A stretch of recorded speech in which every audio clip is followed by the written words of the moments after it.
So today in class you missed going over Act 2, Scene 2 in Romeo and Juliet, which kind of stinks because it's really important, so I'm going to explain it for you here.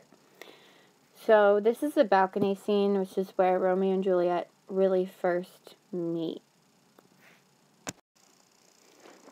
So in order to explain the balcony scene, let's do an overview of what happened yesterday in class. So what did we learn about where Romeo, Benvolio, and Mercutio were going yesterday? So yesterday, they had run into the slave that had asked them to read the note, the invitation to the Capulets' party. So why were they going to the Capulets' party when their families were enemies? Because Romeo was in love with Rosaline, who was a Capulet, and they knew that she was going to be at the party.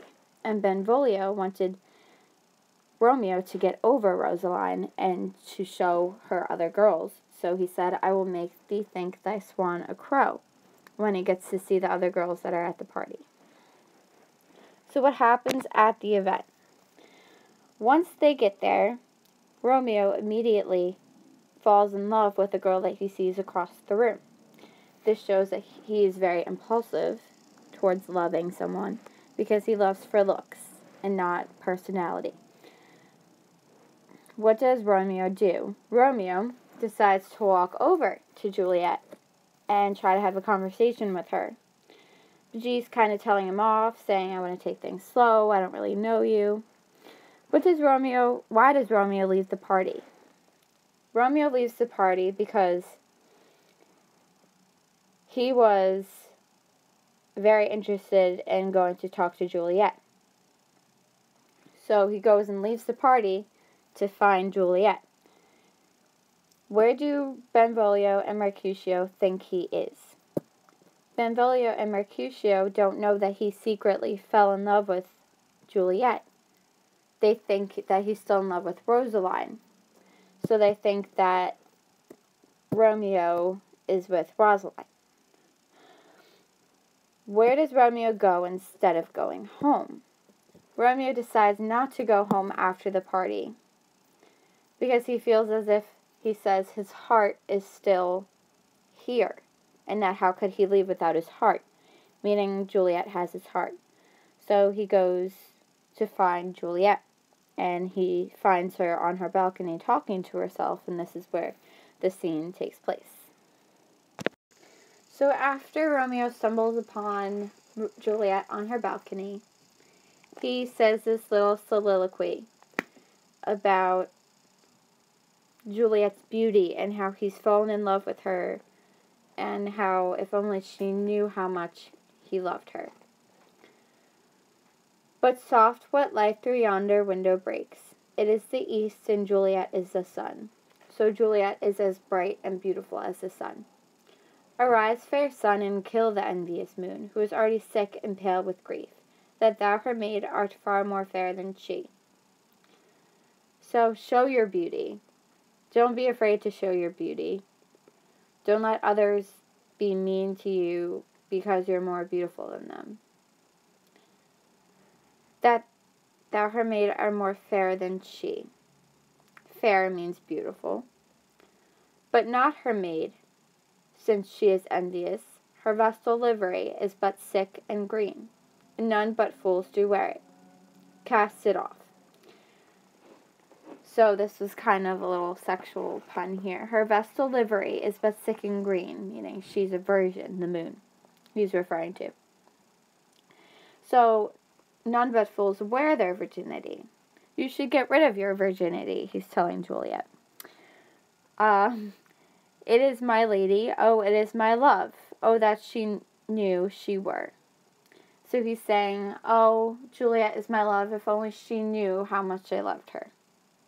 She speaks that she says of nothing, what of that? Her eye discourses, I will answer it." So she's saying nothing to him, but he's so amazed by her beauty, that she's distracting him of his thoughts. I am too bold, 'tis not to me she speaks. Two of the fairest stars in all the heaven, having some business, do entreat her eyes to twinkle in their spheres till they return.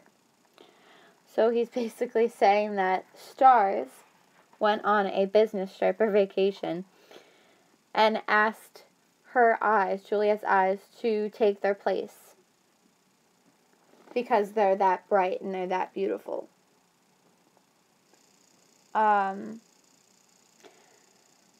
What if her eyes were there, they in her head? The brightness of her cheek would shame those stars. So, if her eyes were in her head and not in the sky, the stars, her cheek would shame her beautiful eyes that twinkle like stars. As daylight doth a lamp her eyes in heaven, would through the airy regions stream so bright, that birds would sing and think it were not night. See how she leans her cheek upon her hand. Oh, that I were upon that hand, that I might touch that cheek. So her eyes are so bright and beautiful. Her cheeks are so bright. Her face is just so beautiful. It illuminates everything. So if the birds, he's saying, saw her face at night, they would begin to sing because they would think that it's morning. She leans her cheek upon her hand. He wishes that he were a glove on her hand so that he could touch her cheek. So basically here, he's talking about how much he already loves her, but he's talking about love in a way that's beauty. That's not really what love is. And I guess this is why the love doesn't last as long and the tragedy happens. We're going to find out more about that in class tomorrow. Feel better. I hope this helped.